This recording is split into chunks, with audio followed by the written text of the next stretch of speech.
నమస్తే శ్రీకాంత్ గారు, ఏమంటారు? ఒక పక్క బీజేపీ బలం పుంజుకుంటుంది, బీజేపీకి జనసేనని తోడవడంతో చాలా బలంగా ముందుకు వెళ్తామని బీజేపీ చెప్తుంది. మీరేమంటారు? బీజేపీ బలం పుంజుకుంటుంది, బీజేపీకి పవన్ కళ్యాణ్ క్యాంపెయినింగ్ కూడా చేయడంతో వాళ్ళిద్దరి పొత్తులో బీజేపీ ప్రభుత్వాన్ని ఏర్పాటు చేసే దిశగా ముందడుగు వేస్తుంది అనేది బీజేపీ నాయకుల వాదన.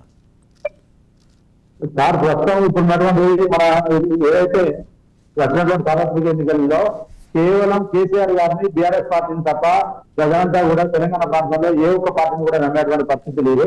అడిగది కూడా మన టీఆర్ఎస్ పార్టీకి మన ప్రజలంతా కూడా ప్రతి ఒక్క నియోజకవర్గంలో బ్రహ్మరథం పడతా ఉన్నారు.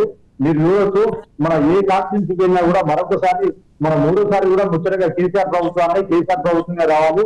బంగారు తెలంగాణ నిర్మాణం ఏదైతే ఉన్నదో కేసీఆర్ గారి యొక్క బీఆర్ఎస్ ప్రభుత్వం ద్వారా మాత్రమే సాధ్యపడుతుందని చెప్పేసి ఈరోజు ప్రజలంతా విశ్వసిస్తూ వారికి అడుగడుగున బ్రహ్మరథం పడుతూ మరొకసారి తెలంగాణ ప్రాంతంలో మన టీఆర్ఎస్ జెండాను ఎగురవేయడానికి ప్రజలంతా కూడా సన్నద్ధమై ఉన్నారు.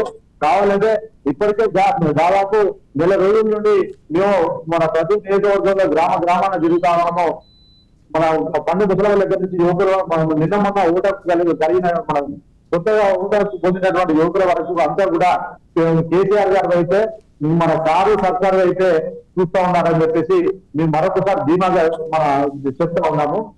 మరొకసారి కూడా 70 నుంచి 80 సీట్లతో ఈ రోజు మన తెలంగాణ ప్రాంతంలో తెలంగాణ ప్రత్యేక రాష్ట్రంలో మరొకసారి బీఆర్ఎస్ ప్రభుత్వాన్ని ఏర్పాటు చేసి మన బీఆర్ఎస్ ప్రభుత్వం ద్వారానే మరింత ప్రజల్లోకి అభివృద్ధి వైపు ప్రజా సంక్షేమాల ద్వారా ప్రజల్లోకి వెళ్తామని చెప్పేసి మరొకసారి తెలియజేస్తుంది.